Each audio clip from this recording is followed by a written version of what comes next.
Welcome everyone to day 7 on tapping for recovery from fear. And I got a request for this topic, which is a really good one. They all are. Fear of being controlled. So if you think about in a relationship, there's all kinds of ways. It doesn't even have to be someone we're intimate with. You can have just a coworker, someone in your life. You can have a neighbor. You can have just somebody a teacher at your kid's school, anything like that, where the idea is if you feel like you have to edit your behavior for things to be okay with this person, that's really when you're being controlled. And it can be so subtle that we don't even realize it. Oh my God, this is a topic so near and dear to my heart because I've totally experienced this. And of course, I know from my upbringing, so I'm just going to move something over here. I know from my upbringing, especially in the Catholic school that I went to, and then an ultra-religious father who is also a military father, and then my mother, editing my behavior so that things would be okay. And we learn this early in life, even whenever we feel like we get disapproved of by authority figures in our life, be they parents, teachers, coaches, whoever. And in the mind of a child, if if they get rejected or ousted or kicked out of the tribe, the family, whatever, or it can be, with friends, they will edit their behavior to survive, because to them it's death. Like, what's going to happen to them? So for you as a child, what's going to happen to you when you're a little kid if you get ousted from the tribe? So this is such a good one. So think about any area of your life, any person in your life where you find yourself editing your behavior so that you can appease them, that things are, will be okay. If you have fear of getting into, say, an intimate relationship, and say you want one, but you're not in one, and you haven't been for a while, there's always an unconscious reason as to why you're not. So if you feel in any way you got to edit, you might have to change yourself to be in a relationship with someone and not be who you are. And there's fear around that not being exactly who you are. You'll avoid a relationship all day long, even though you may want one. You may sincerely, genuinely want one on the unconscious. If you're afraid you'll get into something and somebody's going to try and control you, you're going to lose your freedom, anything like that, then this applies to you as well. So karate chop. Even though I have a fear of being controlled,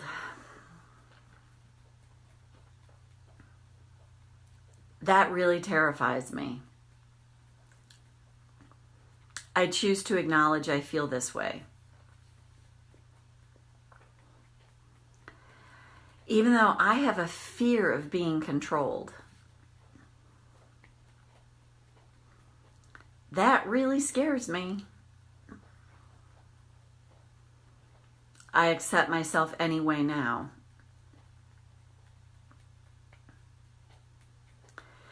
Even though I'm terrified of being controlled.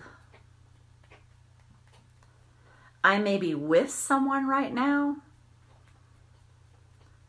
where I notice I edit my behavior and I hate it, but I do it to survive. Or I'm thinking about getting in a relationship and I'm terrified that I'll have to compromise myself constantly, behave differently, lose my freedom. No thanks. I choose to honor my feelings now. And then go to the eyebrow, obviously, because you can see me. I don't want to be controlled. I'm terrified of being controlled. Yet there are people in my life where I notice I edit my behavior to appease them, for things to be okay. And that scares me. And I don't want to do this. But I'm terrified that's the only way I'll survive.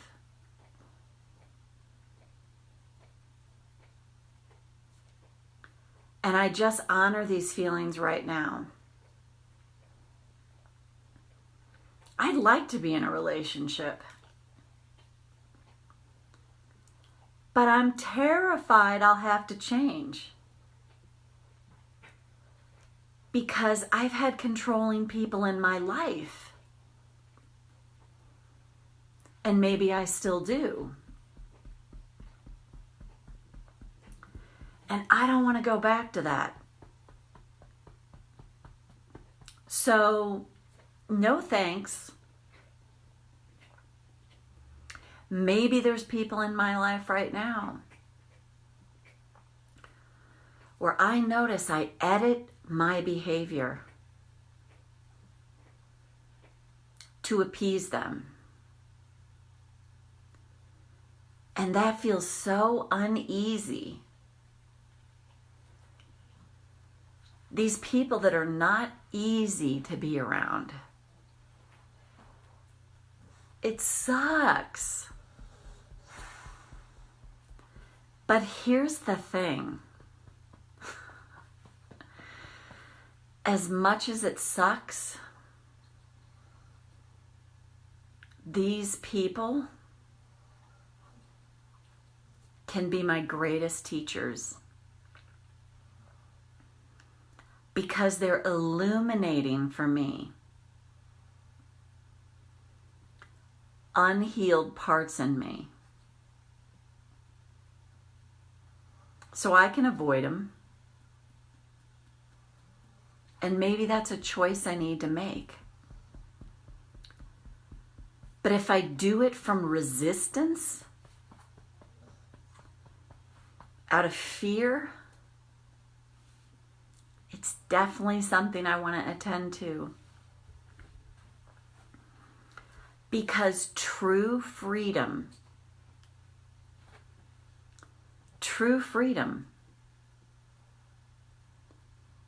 is being able to be around anyone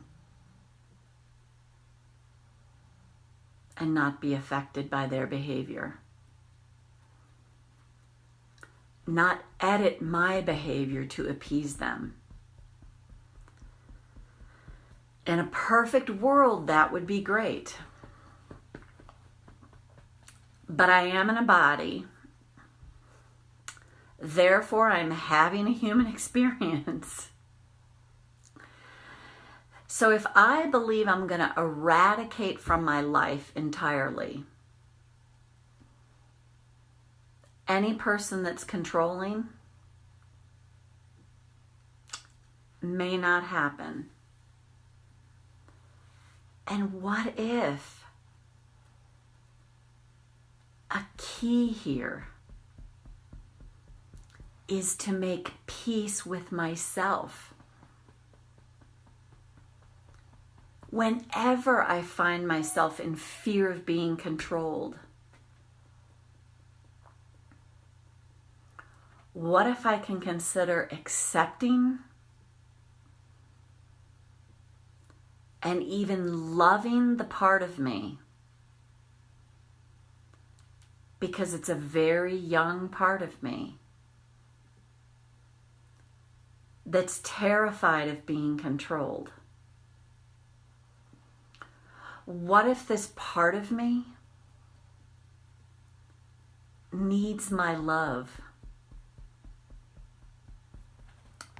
more than anything? Needs acceptance. And what if it's possible there might always be a part of me that has fear of being controlled? And what if when this part of me gets activated, I do edit my behavior, but I start to notice I do it less and less? Or what if I completely reject them, kick them to the curb, get the hell out of my life? But anything I do with resistance is not freedom. And that doesn't mean I choose to stay with someone who's really controlling. But I want to free myself from this noose of allowing others to control me. Or doing the opposite, totally rejecting them. Because I would love to stand in my power around people more and more. And really feel free. And it starts with loving kindness towards myself. Accepting this part of me. This very young part of me that's terrified of being controlled. What if I can ask this part of me what it needs? What do you need? What are you afraid of? What if I can start to soothe this part of me? Do for this younger version of myself what was never done. Listen. Be present with. And send loving kindness and acceptance to this part of me that's lived in fear. And the more I can do this, the more I begin to free this part of me from the noose of fear of being controlled. And I like the idea that I can get to a place where I'm less and less controlled, or less and less rejecting of this part of me. To stand in my power, to be able to be around anybody and still feel free. That is freedom. And what I want more than anything for my life is emotional freedom, personal empowerment, and loving kindness towards myself. And take a breath. I always remember this story I'd read, and some of you may have heard it. It was two guys that used to walk to work together every day. And the one guy would always stop at one of the coffee places. And the person that served the coffee was always an ass. And the buddy was like, dude, why do you come here when this guy's always an ass to you? And he said, it's a great practice in not allowing myself to be affected by somebody else's behavior. So that's actually the idea is, and I've noticed it in my own life, because I know I've said this in other videos, with different people in my life. Sorry, my cat just went by outside. With different people in my life, like all of a sudden it just landed for me, and I'm like, oh my God, like here I am twisting myself into knots, being a pretzel to try and be appeasing. And they're not, it never works anyway, because the target always moves. So I was like, I might as well do stuff to make myself happy, because I'm feeling insecure, and I'm like in that walking on eggshells and doing what I did as a kid. Oh God, is it going to be okay? And I thought, I might as well start pleasing myself. They're going to be pissed anyway. That was a huge moment for me. Does it mean I do it all the time, like I'm really rock solid and good at it? No. Sometimes I do find myself in that place of like, oh my God, I'm editing, that kid in me gets activated. But I notice it's not as frequent. It lasts less long. I catch it sooner. It's a whole lot better. And that's the idea. And really, if we do this thing with people, you always want to say, if you're like, no, I refuse to let anybody like this in my life. That's the opposite end of the same spectrum of sitting there and taking it and allowing someone to control you. They're the opposite ends of the same spectrum. So in relationship, you're going to bump up against stuff. And years ago, I love this, a unity minister said, relationships are for healing. They bring up your stuff, so if you're open to it, you can see it and see the wounding and heal it. So if you approach it that way, and the key is always to keep hitting the reset, the reboot button. Oh, I'm judging myself. Okay, I'm gonna do this over. I'm gonna do a do-over with myself. How can each day I start to send myself a little bit more loving kindness? So anyway, great topic. So anyway, have a great rest of your day. I'm gonna go for a bike ride. And I hope you all have a really good rest of your Saturday or Sunday, depending on what part of the world you're in. Take good care. Bye for now.